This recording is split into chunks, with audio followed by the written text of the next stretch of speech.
बिहार के एक छोटे से गांव धर्मपुर में मिट्टी की पगडंडियों, झोपड़ी नुमा घरों और बैलगाड़ियों के बीच एक किशोर लड़का आरव अपने माता पिता के साथ रहता था। उसके पिता गांव के बाजार में सब्जी बेचते थे और मां खेतों में मजदूरी करती थीं।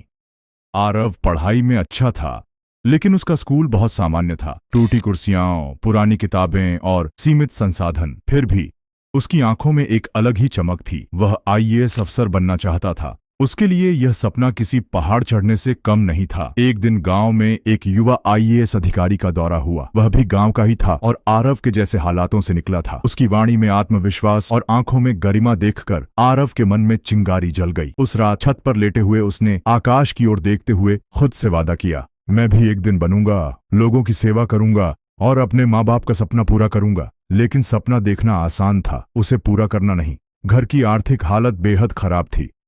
पिता ने कहा, आरव, पढ़ाई तो ठीक है, लेकिन अब दुकान पर भी हाथ बंटाना होगा।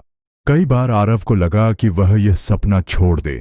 दोस्त शहर चले गए कोचिंग के लिए और वो रह गया गांव में बिना किसी गाइडेंस के। तभी उसकी जिंदगी में आए मास्टर रमेश, एक रिटायर्ड स्कूल टीचर जो गांव लौटे थे और बच्चों को मुफ्त पढ़ाते थे।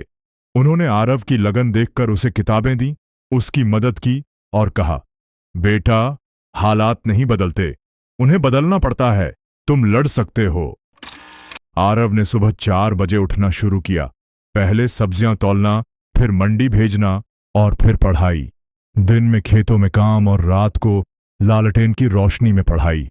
गांव के बच्चे उसका मजाक उड़ाते थे, मगर कुछ दोस्त ऐसे भी मिले जो उसके साथ पढ़ने लगे, उसका हौसला बढ़ाने लगे। उनका छोटा सा ग्रुप बन गया। सपने वाले लड़के। हर मोड़ पर चुनौती थी। बिजली नहीं, कोचिंग नहीं, इंटरनेट नहीं। एक बार उसकी मां बीमार पड़ी और पढ़ाई छूट गई। परीक्षा सिर पर थी और वह हिम्मत हारने लगा। लेकिन फिर उसने मां की आंखों में देखा, थकी हुई लेकिन उम्मीद भरी। उसने फिर कमर कसी, पास के कस्बे से साइकिल पर किताबें लाया, सरकारी लाइब्रेरी में पढ़ा और मोबाइल में वीडियो देख देख कर सीखा। आखिर वो दिन आया जब यूपीएससी की प्रारंभिक परीक्षा होनी थी। गांव से शहर तक का सफर, पहली बार बड़ा सेंटर और हजारों प्रतियोगी। वो कांप रहा था, लेकिन याद आया, मैंने लालटेन में पढ़ा है, अब डर कैसा।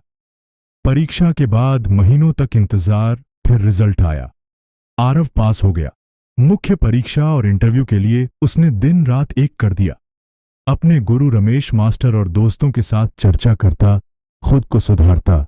और एक दिन जब रिजल्ट आया, Aarav Kumar, all India rank 78। पूरे गांव में ढोल नगाड़े बजे। पिता की आंखों में आंसू थे, लेकिन गर्व से चमक भी। आरव अब आईएएस अधिकारी बन चुका था, लेकिन उसने गांव को नहीं भुलाया। वह वापस धर्मपुर लौटा, स्कूल के लिए फंडिंग की, एक डिजिटल लाइब्रेरी बनवाई और मास्टर रमेश को सम्मानित किया। उसने मंच से कहा, मैं कोई खास नहीं हूं, मैं भी वहीं से आया हूं जहां आप हैं।